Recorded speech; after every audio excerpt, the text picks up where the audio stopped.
dangerous border.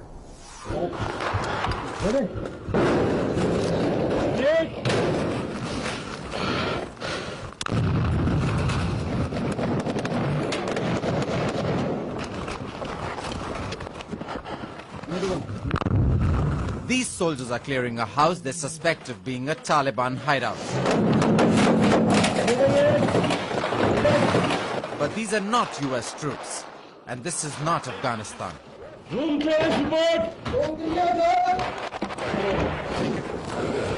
We are with the Pakistan Army SWAT team in the province of South Waziristan, very near the Pakistan-Afghan border.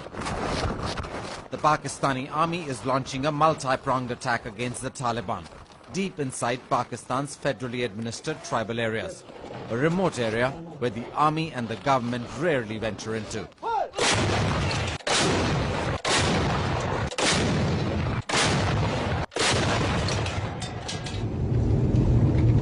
The army pushes forward towards a village, which has been a base of operations for the Taliban. We watch for sharpshooters. An engineer's officer, trained in detecting landmines, drives us. He's on the lookout for improvised explosive devices, or IEDs. As we drive along the rugged road, an alert. Okay, thank you.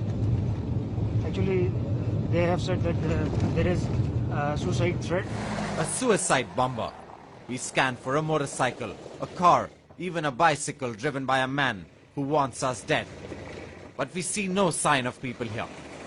It is stark empty. The military had asked the civilians to evacuate before the fighting began. We reach our objective, the village of Makeen, where the 57th Punjab Regiment of the Pakistan Army readies itself to launch a coordinated strike. So we are under fire here from the Taliban in a forward position, and they're making sure that this village gets cleared in the next 2 hours. The sound of artillery fire engulfs the valley. As we move forward with the Alpha and Charlie companies of this infantry unit, an IED is detected. So, from the pressure of the vehicle or some individual, this can blast off. And it is connected to ammunition. These explosive devices are systematically planted. The Taliban have become expert in this kind of long-distance death. Big loss. 19 for 1 CL forward.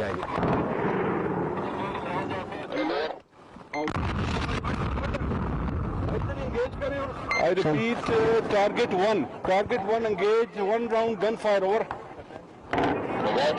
Today's operation is successful. The village falls to the Pakistani army and a huge cache of ammunition is recovered.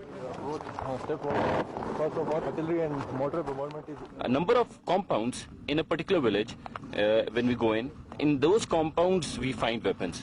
We found major weapons like RPGs, rocket-propelled grenades, launchers, and same way 82mm mortar. The Pakistani army says the Taliban are bringing weapons and ammunition from Afghanistan in huge quantities. From Makeen, the border between Afghanistan and Pakistan is only a few miles away, but it's virtually non-existent. As the American troop surge ramps up across the border, the likely result is that more Taliban will retreat into Pakistan, putting Pakistan's already stretched army under more pressure. The worry is that the Taliban will camp out here, cause widespread destruction, and then simply move back to Afghanistan again when the US troop presence winds down. This wouldn't be the first time the Taliban have used Pakistani territory as a rearguard retreat. The tribal areas are their most sympathetic refuge. Most people here are from the Pashtun tribe, like the Afghani Taliban. I meet up with one of the key officers overseeing the Pakistani army's move into the border areas. Brigadier Shafiq has a long beard and no moustache, a sign of a devout Muslim. But he is determined to wipe out the Taliban. Shafiq is commander of the Jhandola flank. He takes me on an aerial tour of the rugged landscape of South Waziristan. It is dotted with small, isolated villages like Makeen. It is impossible for the army to control them all. The atmosphere is tense. A Cobra flies escort, watching for the Taliban rockets that could shoot us out of the sky. The mountaintop we land on was a key Taliban holdout. The Pakistani army took it over in 2 days of heavy fighting. The Pakistani military is now coordinating its maneuvers from here. Was under their control. But now we have our forces which have taken Makeen and have come up to this road junction. How many extremists would be stuck inside this triangle? The exact numbers I cannot give now, but to my rough estimate would be close to 2,000 should be there. Yes, then how well armed are they? They are very well armed. 50 helicopters, 80 tanks, and dozens of armored vehicles were deployed in South Waziristan for the fighting. Army figures show that close to 500 terrorists have been killed. Dozens have been captured.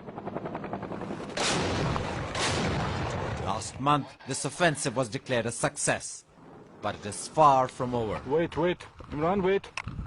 There have been dozens of Taliban attacks in recent weeks.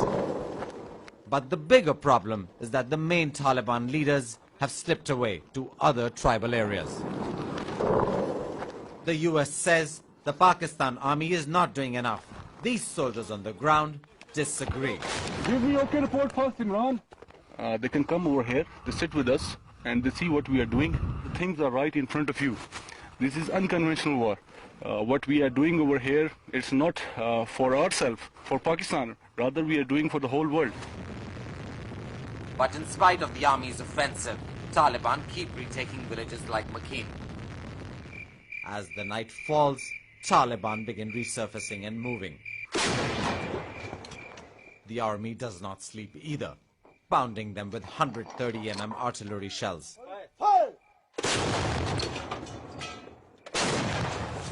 These rugged mountains must be cleared, village by village, ridge by ridge, again and again.